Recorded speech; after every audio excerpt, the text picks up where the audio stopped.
On September 3, 1983, in the Appalachian foothills of eastern Kentucky, the situation had already passed the point of correction before anyone outside the county understood there was a problem at all. Because by the end of that week, 5 men would be dead or permanently missing. No charges filed, no official manhunt acknowledged, and every person who lived near that ridge would later swear the same thing, that it started with a dogfight and nothing more. Even though everyone also understood that nothing in that place ever started with just one thing. Because the morning it happened, 2 hunting dogs tore into each other along a fence line that had never been properly agreed on. One belonging to a family that had worked that hollow for generations, and the other to a man who had only recently begun running dogs there. And when the animals were pulled apart, one of them was left bleeding badly enough that it couldn't be used again that season. And that mattered more than the injury itself, because in those hills, a dog was not an accessory, but a working extension of land and reputation. And by noon, the story had already shifted from accident to insult, from misfortune to intent, because someone had let their dog cross where it shouldn't have. And crossing meant claiming, and claiming meant challenge, and no one involved pretended not to understand that logic. Not even the men who would later say they never expected it to go that far. Because by afternoon, names were already circulating quietly through barns and back rooms, not argued over, just placed. And when the sheriff heard about it that evening, he heard it in the same tone people used when they were warning rather than reporting. And he understood immediately that stepping in would not prevent violence, but would only decide who it reached first. And by nightfall, trucks were moving without headlights along back roads that didn't appear on county maps, not searching for the dogs, not looking for compromise, but establishing who was home, who was awake, who was pretending not to notice the engines passing slow. And before dawn, one of the men connected to the newer dog didn't come back from a routine errand. His truck later found sitting straight in a turnout, as if he'd parked it himself, and that discovery did not slow anything down, but instead confirmed what everyone already suspected, that the line had been crossed too publicly to be repaired quietly. And once that confirmation set in, the hunt stopped being reactive and became procedural, carried out by men who knew the terrain well enough to move without being seen, and who understood that hesitation only invited outside attention. And by the second night, a second man disappeared from a place he'd worked safely his entire life, and people noticed the pattern without ever stating it, because stating it would have meant acknowledging the structure behind it. And the structure depended on silence. And by then, even the men, being watched, understood that innocence was irrelevant once a side had been assigned, because in that system, responsibility flowed outward from the point of disruption until balance was restored. And restoring balance did not require certainty, only completion. And as the days stacked up, the community adjusted instinctively. Doors locked earlier, errands shortened, conversations cut off mid-sentence when engines passed, because everyone knew that what was unfolding was not chaos, but enforcement. And enforcement did not stop until it finished, regardless of how small the original cause sounded once it was spoken out loud. By the 3rd day after September 3rd, the hills had gone quiet in a way that meant people were listening rather than resting. Because once the first disappearance settled into fact, the remaining names carried a different weight, heavier, more urgent, and the men connected to them began moving with purpose that had nothing to do with escape and everything to do with control, choosing where to be seen and where not to be. Because in that part of Kentucky, being visible at the wrong time was worse than being absent entirely. And one of the remaining men made the mistake of trying to explain himself to someone who hadn't asked, insisting the dogs had met by chance, that no fence had been crossed deliberately, and the explanation landed wrong because explanations only mattered before things started, not after. And by that evening, his name stopped circulating because it no longer needed to. And when his wife reported him missing the next morning, she was met with the same careful language others had already heard, that grown men sometimes left, that the terrain was unforgiving, that accidents happened, and none of it was technically false, which was why it worked. And by the fourth night the hunt had narrowed. Not through investigation, but through access. Because some men were easier to reach quietly than others, and ease mattered now, as the priority shifted from correction to completion. And the trucks that moved did so farther up the ridges, using trails that cut across private land without permission because permission had already been revoked in practice. And when another body was found, it was not found by law enforcement, but by someone who knew exactly where to look and exactly how long to wait before mentioning it. And the delay served its purpose, because by the time anyone outside the immediate circle heard about it, the momentum had already passed. The point where intervention would have changed the outcome, and the sheriff, who had been urged again to step in, chose instead to make himself unavailable for a full afternoon, not out of fear but calculation, because showing up then would have required him to either stop something already in motion or attach his name to it, and neither option ended well.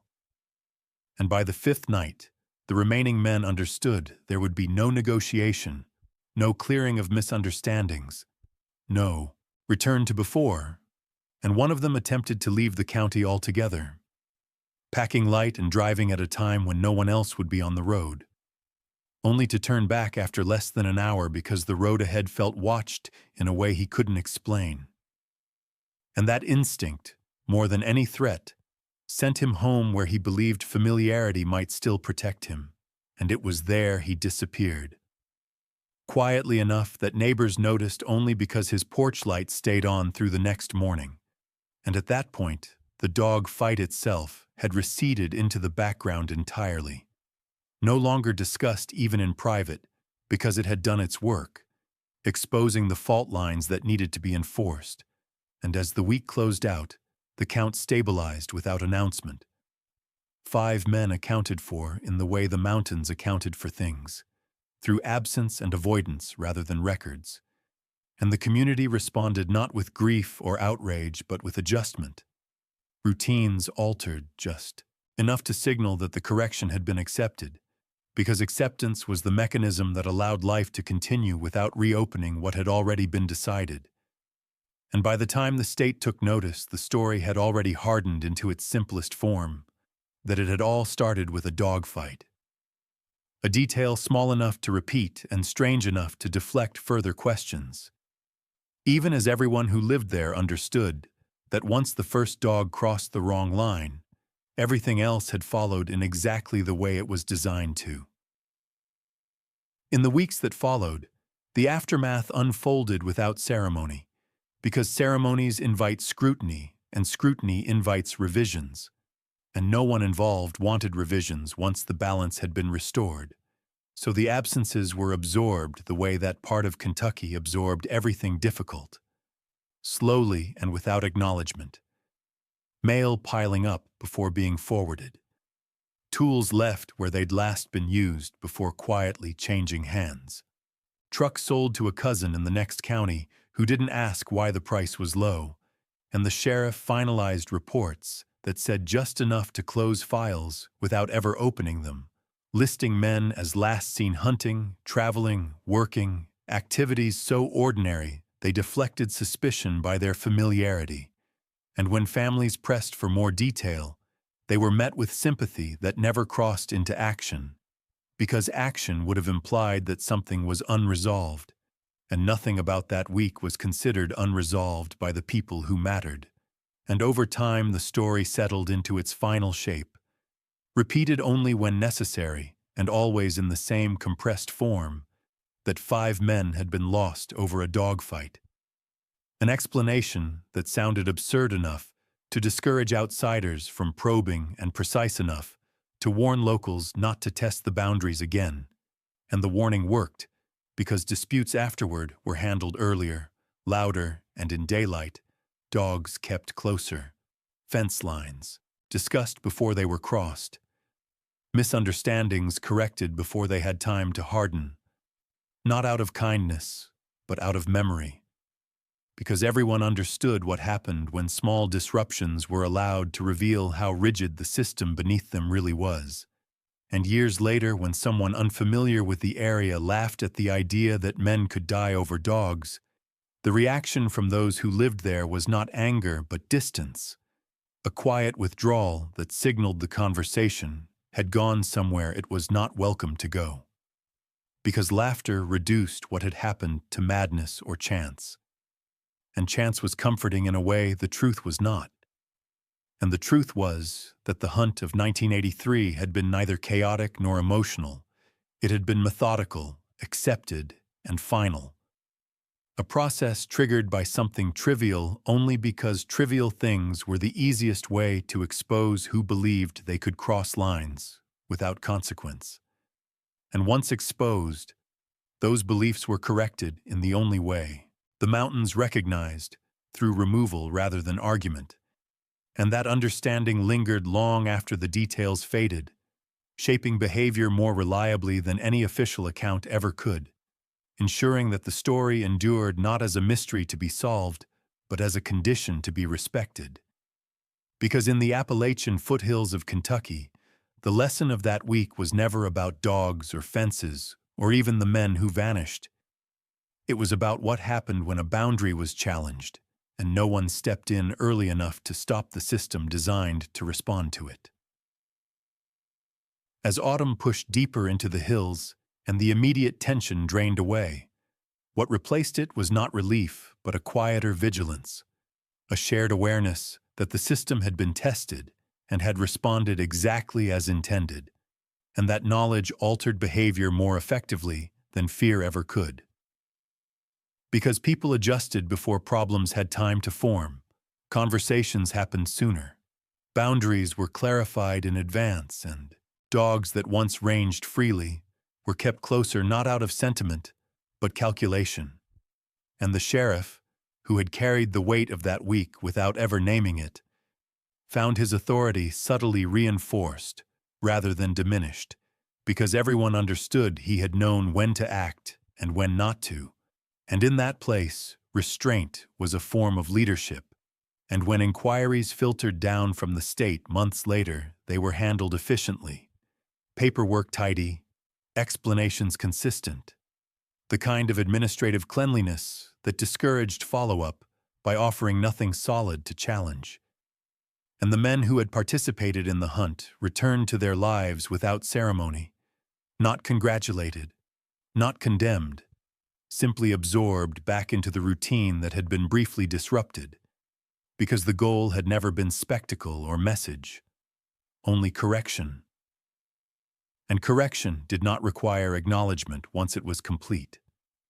And over the years, the story continued to shrink, details falling away until only the core remained.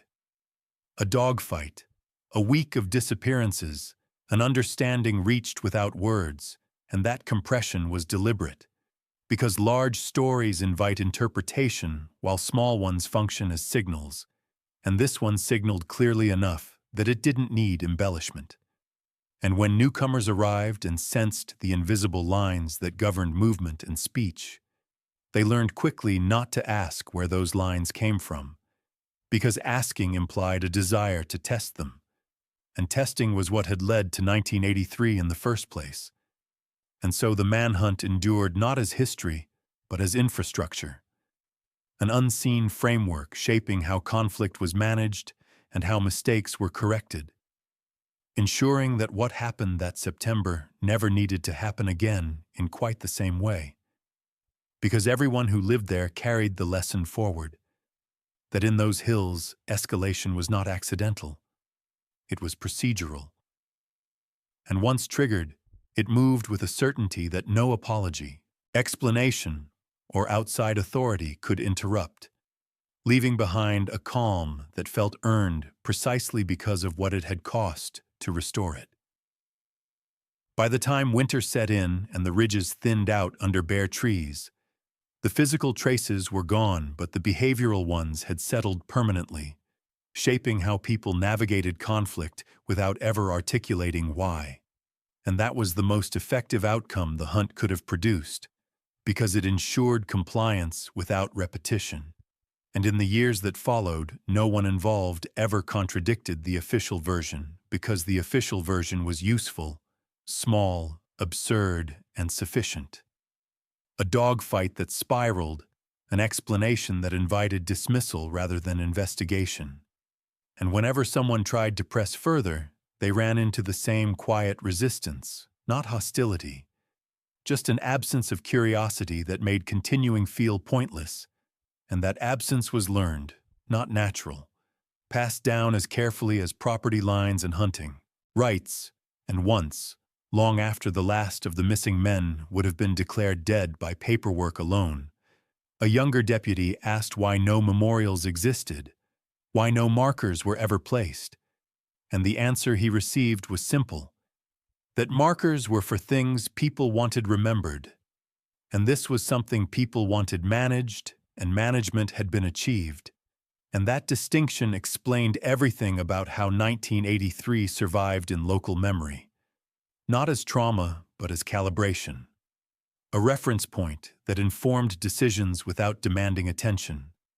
And that was why the story never truly ended, because endings invite closure, and closure invites reopening, and nothing about that week was meant to be reopened once the balance had been restored. And so the hunt remained where it belonged. Not in records or headlines, but in the invisible rules that governed how far a man could go before the mountains answered back. Rules that did not soften with time and did not forgive repetition, ensuring that the lesson of that September endured quietly, efficiently, and without ever needing to be taught again. Years later, when enough time had passed that the faces blurred and the voices faded, what remained most clearly was not what had been done, but what had been avoided afterward. The arguments that never escalated, the dogs that were pulled back before they crossed, the land disputes that were settled with words instead of silence, because everyone understood that 1983 was not an outlier, but a demonstration of capacity, proof of what the hills could organize when pushed, and that understanding operated beneath the surface of daily life like a current, unseen but always felt, guiding decisions before they became mistakes. And when people spoke about that year at all, it was only to situate something else in time, before 83 or after 83, a shorthand that carried meaning without explanation, and outsiders who stumbled across the phrase never grasped its weight, because weight required context, and context was exactly what had been stripped away to make the story survivable. And so the hunt persisted as a boundary rather than a narrative, something that defined limits instead of events. And in that sense, it succeeded completely, because it ensured the conditions that created it would not repeat themselves in the same way. And that was the final irony of the Appalachian Manhunt of Kentucky in 1983, that it achieved what no investigation ever could. Not justice in the formal sense, but stability. Purchased at a cost no one was willing to tally, and preserved through a silence so complete that it felt natural. As if the mountains themselves had always intended things to settle exactly that way once the line was crossed, and the response, once begun, had run its full and irreversible course. After that, the story functioned the way all effective warnings do in places like that. Not as a lesson spoken aloud, but as an absence people learn to recognize. An empty space around certain conversations, a hesitation before letting tempers run too far. Because the memory of how quickly things had escalated in 1983 lingered without needing reinforcement. And even those who hadn't been adults then understood the rules through behavior rather than explanation, through the way elders redirected talk, through the way disputes were settled early and visibly, through the way dogs were called back at the first sign of trouble. And that quiet discipline was the only memorial the hunt ever received, a living reminder embedded in routine. And when someone eventually asked whether anything had ever been recovered, any proof, any remains, the answer came back the same every time, that the mountains had taken what they were given and there was no reason to ask for it back. And that answer, delivered without emotion or emphasis, carried the final truth of that September. That once the response had been triggered, it had not belonged to individuals anymore, but to a system older than them, and systems like that did not reverse themselves. They only settled, leaving behind a calm that looked ordinary to outsiders and felt necessary to those who lived within it, ensuring that the Appalachian Manhunt of Kentucky in 1983 remained not a mystery to be solved, but a boundary that had already done its work and did not need to be crossed again. By early 1984, the only new movement around the case came from outside the hills, when a small team from Frankfurt arrived with the narrow mandate of reviewing unresolved disappearances, and they approached it the way paperwork approaches terrain, confident at first, then cautious, then selective, because their questions produced answers that were consistent without being informative, timelines that aligned without connecting, and witnesses who remembered everything except sequence. And that consistency mattered, because inconsistency invites pursuit, while uniformity closes files. And within days, the visitors understood that whatever had happened in September had already been resolved locally in a way their presence could not improve. And they adjusted accordingly, narrowing scope, avoiding certain roads, accepting explanations that were technically adequate. And when they requested access to specific tracts of land, they were told access could be arranged at a later date that never came. Not through refusal, but through delay, the most effective form of denial there was. And as the days passed, their notes thinned, shifting from narrative to administrative, from what happened to what could be proven, and by the time they left, they carried away nothing that required follow-up. No contradictions strong enough to justify escalation, and that outcome was not accidental but engineered by time, by the interval between event and inquiry that allowed facts to be sanded down to their most defensible shapes, and back in the county life continued uninterrupted. Not in defiance of scrutiny, but in alignment with it. Because scrutiny had arrived too late to do anything but confirm what already existed, and the confirmation mattered, because it signaled that the system had not only acted decisively, but had also held under examination, reinforcing the lesson that early, internal resolution prevented later, external interference, and that lesson filtered outward into how future disputes were handled.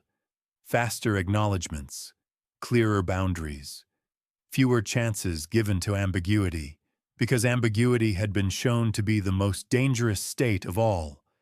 And so the memory of 1983 expanded quietly to include not just the hunt, but the aftermath of inquiry, the moment when outside authority tested the surface and found it smooth enough to move on, leaving behind a reinforced confidence that the hills could still manage their own corrections if necessary.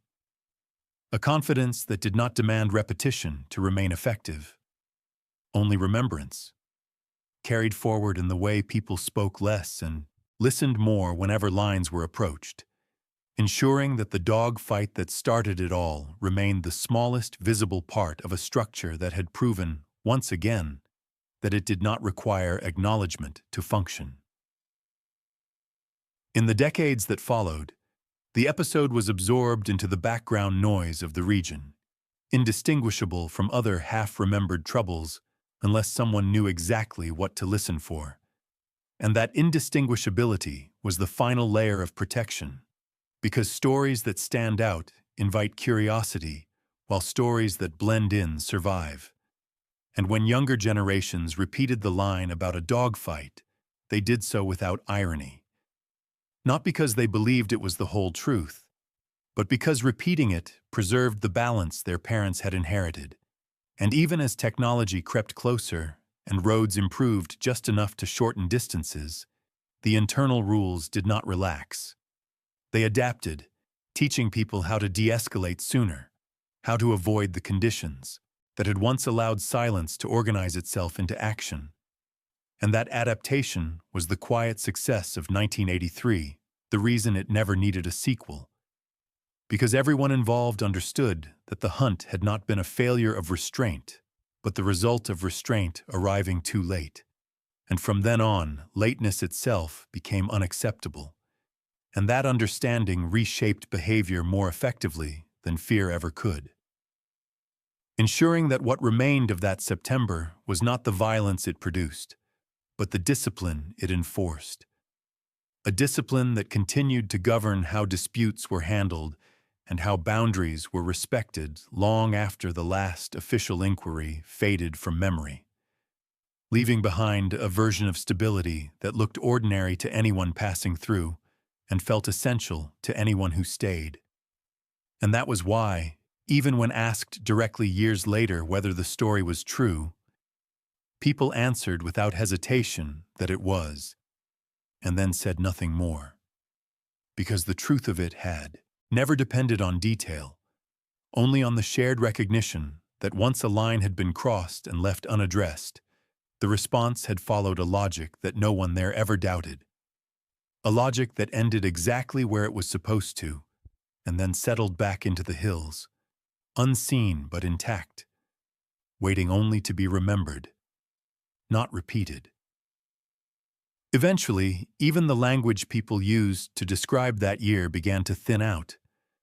References shortened until that September was enough to carry the weight, and the thinning mattered because it meant the story no longer needed detail to function, only recognition. And recognition was instant among those who belonged there. And that was how the manhunt finally completed its work, not by being remembered clearly, but by being remembered correctly, as a boundary that had been tested and proven real. And when similar tensions surfaced years later, they were diffused early, sometimes awkwardly, sometimes loudly, but always before silence had time to gather. Mass, because silence was now understood as dangerous rather than neutral. And in that sense, the men who vanished in 1983 were not spoken of as victims or perpetrators, but as evidence, proof of what happened when correction arrived too late. And that framing, stripped of morality and emotion, allowed the community to live with the outcome without reopening it. Because reopening would have meant reassessing choices that no one believed could have been made differently once the process had begun. And so the Appalachian manhunt of Kentucky ended where it was always meant to end, not with resolution, but with containment, folded into the landscape and the habits of the people who remained, ensuring that the next time a dog strayed too far or a boundary blurred, the response would come sooner, smaller, and in daylight. And that was the final, unspoken agreement that grew out of that week. That the mountains had shown what they were capable of, and no one needed to see it demonstrated again. At that point, what lingered was not the story itself, but the posture it left behind. A collective tightening that never fully relaxed, and that posture shaped how people moved through disagreement long after the details had faded. Because the lesson of 1983 was never written down, but carried in timing, in knowing when to speak and when not to, when to confront something openly and when to let it dissolve before it hardened. And that awareness created a kind of invisible infrastructure that outsiders mistook for passivity, not realizing it was restraint sharpened by memory. And even when land changed hands and names on mailboxes were replaced, the boundaries remained, enforced not by threat, but by shared understanding. And that was why the episode resisted retelling in full, because full retellings invite judgment, and judgment invites sides, and sides invite the kind of clarity that had once made things irreversible, So instead, the story stayed incomplete on purpose. Its gaps, doing more work than any detail could have. And the dogfight at the center of it remained the only concrete image anyone ever offered. A detail small enough to sound ridiculous and specific enough to anchor the warning. And that balance kept the memory usable without making it volatile. And as long as it stayed that way, the hills stayed quiet. Disputes stayed manageable. And the system that had revealed itself in September of 1983 remained dormant, intact, but untested. Which was exactly how everyone who understood it wanted it to be. Because the true cost of that week had never been counted in lives alone, but in how close the region had come to seeing just how far the process could go if left unchecked. And no one who lived there ever wanted to find out where that limit actually was.